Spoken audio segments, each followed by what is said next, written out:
2024 లేదా 25లో డిగ్రీ లేదా బీటెక్ చదివారా? సాఫ్ట్‌వేర్ జాబ్ కోసం ఎదురు చూస్తున్నారా? అయితే కోడ్ జ్ఞాన్ 100 డేస్ కోర్సులో చేరండి. జాబ్ సాధించండి. నమస్కారం సార్. నమస్తే. రిలేషన్‌షిప్‌లో గొడవలనేవి వస్తూనే ఉంటాయి. కానీ వచ్చినప్పుడు భార్యలు చాలామంది కూడా అంటే దాన్ని రియాక్ట్ అవ్వడము, లేదు అంటే అరోగెంట్‌గా బిహేవ్ చేయడము, టార్చర్ చేయడము ఇలాంటియన్నీ చూస్తూ ఉంటాం. కానీ మీరెప్పుడూ చెప్తూ ఉంటారు. ప్రేమ మార్గంలో మీరు కనుక వెళ్తే ఏదైనా కూడా జయించొచ్చు అని. సో, అలానే అంటే డిసైడ్ అయ్యాం సార్. అది లవ్‌లో ఉన్న రిలేషన్‌షిప్ అయినా, లేదు అంటే వైఫ్ అండ్ హస్బెండ్ రిలేషన్‌షిప్‌లో అయినా. నా భర్త ఏది చేసినా కూడా నాకనవసరం. ఆ బాండింగ్ అలానే ఉంటుంది. కొన్ని వేస్‌లో నాకంటూ ఒక ఇండివిడ్యువాలిటీ నేను డెవలప్ చేసుకోవడము, ఇలా బిహేవ్ చేయడానికి దానికి రీజన్ మీరే అన్నది ఎలా చెప్పొచ్చంటారు? కన్వే చేయగలగాలి. ఫస్ట్ వచ్చేసి విన్ అవ్వడం కోసం కాదు. ఓకే. గెలవడం కోసం కాదు. బట్ మనని మనం ప్రూవ్ చేసుకోవడం కోసం నంబర్ 1. అండ్ ఎప్పుడు కూడా whenever you give preference to others తెలుసా? వాళ్ళ దృష్టిలో మనం తగ్గుతాం. ఎప్పుడూ అంతే. ఓకే. ఇప్పుడు ఎవరైనా సార్ మీరు భలే చెప్పారు సార్ అనగానే వాడేదో చిన్నవాడిలాగా నేను చాలా గొప్పవాడిలాగా మనకు ఆటోమేటిక్ అది హ్యూమన్ సైకిల్. ఓకే. అందుకనే ఎప్పుడు మా గురువుగారు నీకు ఎవ్వడు పొగిడినా నీకు సమానమే. ఎవరు తిట్టినా నీకు సమానమే. నేర్చుకో అది. ఓకే. ఎప్పుడైతే మనకి మన హస్బెండ్ చాలా హస్బెండ్ అనేది రెస్పెక్ట్ ఆర్ ఇంపార్టెన్స్ ఇచ్చేస్తున్నామో, అప్పుడు వాళ్ళ దృష్టిలో మనం తగ్గి ఉండాల్సిన అదొస్తుంది. అందుకని ఎప్పుడైనా మనం వాళ్ళకి టీచ్ చేయాలి లెసన్ ఆర్ తెలియాలి అనుకున్నప్పుడు మాత్రం బికమ్ ఈక్వల్. ఓకే. వాళ్ళకెప్పుడు అంత ప్రిఫరెన్స్ ఇచ్చేసేసి, మన జీవితాన్ని కూడా మనము త్యాగము చేసేసి వాళ్ళ కోసం చేయకూడదు. Okay. So, put your self number 1 చాలా ఇంపార్టెంట్. చేసే ప్రతి పనిలో కూడా ముందు నేను సరిగ్గా ఉన్నానా లేదా? నేను కరెక్ట్‌గా చేసుకుంటున్నానా లేదా? నా ఆరోగ్యం గురించి ఆలోచించుకున్నానా లేదా? నా డెసిషన్ నేను తీసుకున్నానా లేదా? చాలా ఇంపార్టెంట్. అన్నిటికి మీరు చెప్పండి, మీరు చెప్పండి, మీరు చెప్పండి అన్నప్పుడు మనం తగ్గుతాం. సో, చాలా చాలా important. Make sure that you take your decision. చాలామందికి అలవాటు రాదు. ఈ ఈ వీడియో చూసాక స్టార్ట్ చేయాలి. మీరు కాఫీ తీసుకుంటారా? టీ తీసుకుంటారా? అంటే మీ ఇష్టం అండి అన్నారనుకోండి, అనొద్దు. మీకు నచ్చకపోయినా సరే ఏదో ఒకటి చెప్పండి. అంటే ఈ చిన్న చిన్న విషయాల చిన్న నుంచి చిన్న నుంచి కూడా కరెక్ట్ చేసుకోవాలి. దట్ మనం ఎప్పుడు ఆప్షన్ వేరే వాళ్ళ చేతుల్లో పెట్టి వాళ్ళు కరెక్ట్‌గా చేయాలి అని అనుకుంటూ ఉంటాం. అది లోపల వయర్డ్ అయిపోయి ఉంటుంది మన బ్రెయిన్‌లో. ఓకే.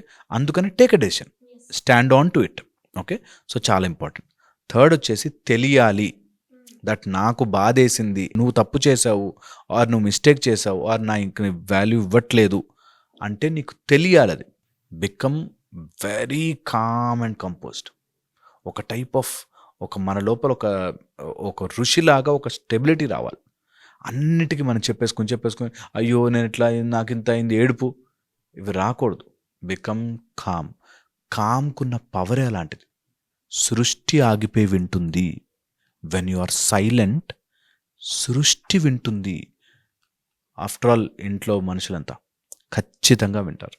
So, become silent. లోపల నుంచి బయట కనిపించడం లోపల తిట్టుకుంటూ బయట కాదు. లోపల నుంచి become silent. You will not realise దాని పవర్ ఒక్కసారి చేసి చూస్తే. ఒక 45 రోజులు 45, 50 డేస్ డూ దిస్. లోపల నుంచి నో కంప్లైంట్స్, నో గొడవలు లోపల. సైలెంట్ అయిపోవాలి. మీరన్నట్టుగానే సైలెంట్‌గా ఉండాలని ట్రై చేస్తారు.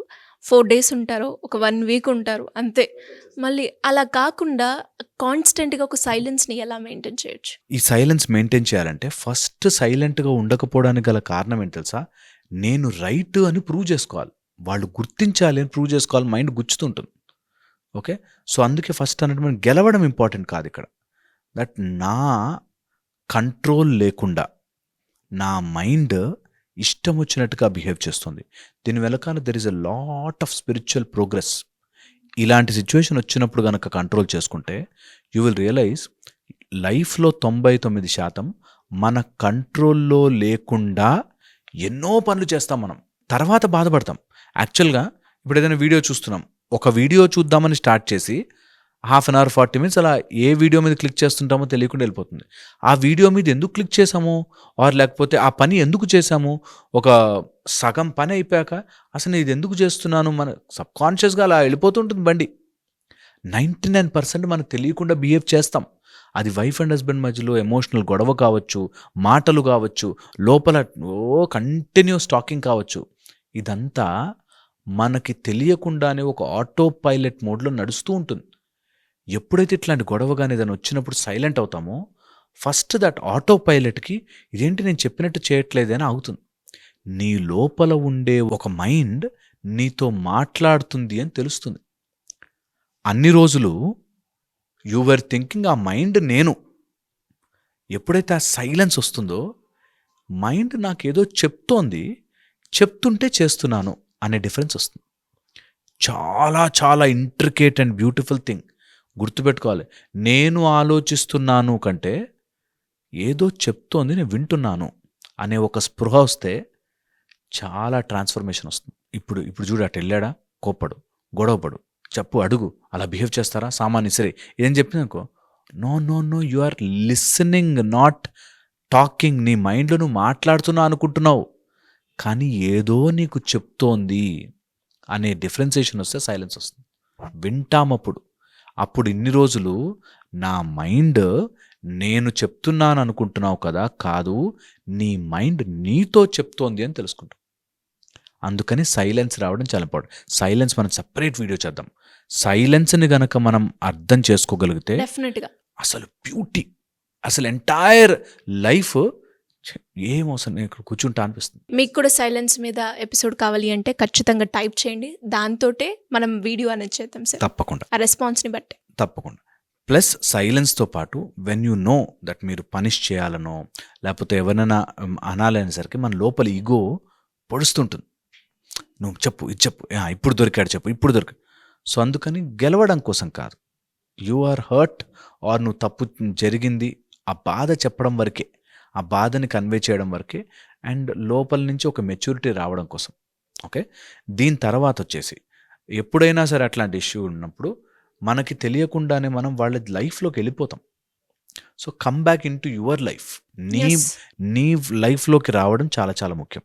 నీ లైఫ్లోకి వస్తే నీ లైఫ్ నుంచి ఏది ఇంప్రూవ్ చేసుకోవచ్చు, నీ లైఫ్లో ఏం స్కిల్స్ ఇంప్రూవ్ చేయొచ్చు, టాకింగ్ ఇంప్రూవ్ చేయొచ్చు, ప్రశాంతత ఇంప్రూవ్ చేయొచ్చు, స్లీప్ ఇంప్రూవ్ చేయొచ్చు. చూసుకుంటూ వీడియోలు చూసుకుంటూ రాత్రి అంతా పడుకోరు. దాంతో ఇంకా మైండ్ పిచ్చి పిచ్చిగా తయారవుతుంది, ఇంకా డిస్టర్బెన్స్ అవుతుంది, ఇంకా డిపెండెన్స్ ఏర్పడుతుంది, ఇంకా అయ్యో నాకెందుకు ఇలా జరగట్లేదు అనిపిస్తుంది. దానికి తోడు కరెక్ట్గా మన ఫీడ్లో అలాంటి న్యూస్లే వస్తుంటాయి. సో దాంతో ఇంకా ఇంకా కన్ఫ్యూజ్ అవుతుంటాం. So don't do that. Okay, ఎప్పుడైనా ఇట్లా సమాధానం చెప్పాలంటే your improvement, stand vertical and grow. ఎప్పుడైతే యు గ్రో, ఆటోమేటిక్గా లైఫ్ విల్ బి బ్యూటిఫుల్. ఆటోమేటిక్గా అవతల వాడు అర్థమైపోతుంది, ఓకే దేర్ సంథింగ్ రాంగ్ అని. ఓకే, నెక్స్ట్ ఎప్పుడైనా మాట్లాడాల్సిన సందర్భం వస్తే పాయింట్ టు పాయింట్, అందులో ఎమోషన్స్ మసాలా యాడ్ చేయొద్దు. పాయింట్ టు పాయింట్ మాట్లాడుతుంటే తెలిసిపోతుంది సంథింగ్ ఈజ్ రాంగ్. రెగ్యులర్గా లేదు, సంథింగ్ ఈజ్ రాంగ్ అన్న విషయం తెలుస్తుంది. ఓకే, అండ్ ఎప్పుడైనా ఇట్లాంటి గొడవ కానీ ఎప్పుడైనా ఇట్లాంటివి వచ్చినప్పుడు చెప్పాలి అనుకున్నప్పుడు రాసుకోవచ్చు. When you right you will know, నేను చాలా నాన్ సెన్స్ ఆలోచిస్తున్నానే, దీన్ని స్ట్రక్చర్డ్ చేసుకోవచ్చు, దీన్ని ఇంకొంచెం బెటర్గా చెప్పచ్చు, బెటర్గా కన్వే చేయొచ్చు అని తెలుస్తుంది. మనమే చాలా కొట్టేస్తాం తెలుసా, రాస్తుంటే అర్థమవుతుంది ఇదంతా అనవసరం, ఎందుకు ఇంత సీన్ లేదు అని. అందుకే జర్నలింగ్, రైటింగ్ అనేది ఇప్పుడు చాలా చాలా ఇంపార్టెంట్గా మారింది. అండ్ ఎప్పుడైనా ఇట్లాంటి సందర్భం వచ్చి మన మౌనంతో చెప్పాలి, లేకపోతే వాళ్ళకి అర్థమయ్యేటట్టు చెప్పాలి, కన్వే చేయాలి అనుకుంటే మాత్రం just for few days emotion add చేయకుండా మాట్లాడగలగడం నేర్చుకోండి. మసాలా యాడ్ చేయకుండా మాట్లాడితే వెరీ వెరీ చాలా ప్రాబ్లమ్స్ సాల్వ్. అంటే ఎమోషన్ అంటే ఏడుపు, ప్రతిదానికి ఏడ్చేసేసి చాలా కోపంగా ఉండేసేసి వస్తువుల మీద కోపం చూపించేసి అలా కంటే ఎమోషన్స్ లేకుండా బిహేవ్ చేయడం. నేను ఎప్పుడు ఈ లాజిక్ వర్కౌట్ అవుతుందని చెప్తాను. టాక్ స్ట్రైట్ అనేది నేను నా బుక్స్లో కూడా రాస్తాను. టాకింగ్ స్ట్రైట్, ఇది ప్రాబ్లమే మాట్లాడు, ప్రాబ్లంకి మిగతావన్నీ యాడ్ చేసి మాట్లాడదు. ఇప్పుడు జరిగిన ఇష్యూ టాక్ స్ట్రైట్, నువ్వు ఎందుకు అలా చేసావు, ఎందుకు ఇలా చేసావు, అదేది ఇదేది, నో, టాక్ స్ట్రైట్. నిజంగా టాక్ స్ట్రైట్ అని గోడ మీద రాసుకుని అది చూస్తూ మాట్లాడి మీకు తెలుస్తుంది మనం ఎంత డైవర్ట్ అయిపోతాము. ఏదో మాట్లాడుతున్నది.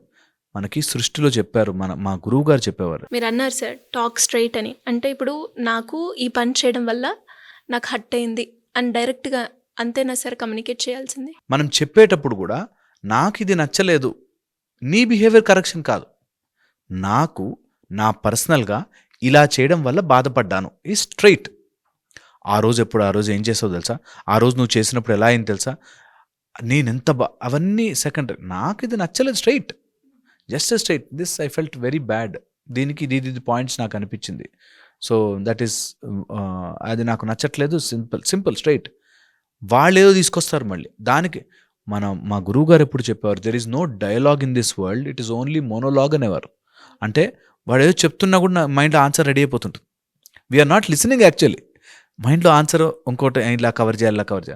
అందుకే ఎవడికి వాడు మాట్లాడుకుంటూ ఉంటాడు, ఎవరికి వాడు లోపల ఏదో చెప్తుంటే వినని కూడా వినం, వీ ఓన్లీ మోనోలాగ్ ఇట్. నేను ఇప్పుడు ఏం ఆన్సర్ చెప్పాలి, నేను ఇప్పుడే అట్లొద్దు, అలా ఎప్పుడు దాన్ని పక్కకు జరపాలి. సో మొత్తం ఈ ప్రాబ్లమ్స్ అన్నిటికీ గల కారణం మైండ్కి తెలిసిన ఇన్ఫర్మేషన్ అంతా నిజం అనుకోకు, అలా నిజం అనుకున్న మైండ్ని అంతటిని నమ్మి అప్లై చేయకు. Give it a break, that is okay. ప్రపంచంలో అన్ని ప్రాబ్లమ్స్ ఆగచ్చు, నష్టమేం లేదు, వెయిట్. ఓకే, అందులో వైఫ్ అండ్ హస్బెండ్ మధ్యలో అయితే ఇది చాలా చాలా ముఖ్యంగా ఉండాలి. ఎంత మీరు డిపెండెంట్ ఎమోషనల్గా, ఫైనాన్షియల్గా, సైకలాజికల్గా, స్పిరిచువల్గా డిపెండ్ అయ్యి ఉంటారో అన్ని రోజులు మీరు ప్రాబ్లం పడతారు. ఎప్పుడైనా మీరు పనిష్ చెయ్యాలి, that I have to show him that I'm, ఈ నాలుగిటిని పక్కకు లాక్కోవాలి అంతే. దే విల్ గిలగిల కొట్టుకుంటారు, దే ఫీడ్ ఆన్ యూ. చాలామంది narcissistic husbands they feed on your emotions అంటారు. నీ ఎమోషన్స్ తిని బతుకుతారు వాళ్ళు, నిన్ను ఏడిపించి నేను టార్చర్ పెడితే బతుకుతారు, కాబట్టి అవి గుంజుకోవాలి పక్కకు, అంతే సింపుల్. వాళ్ళకి తిండి లేక వాళ్ళు గిలగిలాడతారు. సో అందుకని ఎప్పుడైనా ఉన్న ఎమోషనల్ సీన్ ఇస్తే గివ్ ఇట్ ఎ గ్యాప్. ఇదేంది రియాక్ట్ అవ్వట్లేదు అని. ఇప్పుడు మనం పహల్గామ్ అయిన తర్వాత కూడా ఒక 4 రోజులు సైలెంట్గా ఉన్నాకే పెద్ద విధ్వంసమే అది. సో అట్లాగా ఇవ్వాల్సినప్పుడు ఇచ్చి పడేయాలి, లేనంత వరకు వెయిట్ చేయాలి. We have to subtle think చేయాలి అట్లా. That is very very important. ఇస్తే మాత్రం గట్టిగా మంచిగా మొత్తం బేస్తో సహా ఇచ్చేసేయాలి, లేపేసేయాలి, లేదంటే లావ్ అయిపోతాం. హోప్ఫుల్లీ ఇది అర్థమవుతుంది. చాలా complicated subject, Yes. But we are trying to ప్రేమతో కనుక మీ హస్బెండ్కి ఎవరైనా కూడా నాది ఇది అనేది చూపించుకోవాలి అంటే మీరు చెప్పిన ఈ టిప్స్ పాటిస్తే సరిపోతుందంటారు. Hopefully. Thank you sir, thank you so much. Suman టీవీలో మీ పర్సనల్ అండ్ బిజినెస్ ప్రమోషన్స్ కోసం కింది నెంబర్కి కాంటాక్ట్ చేయండి.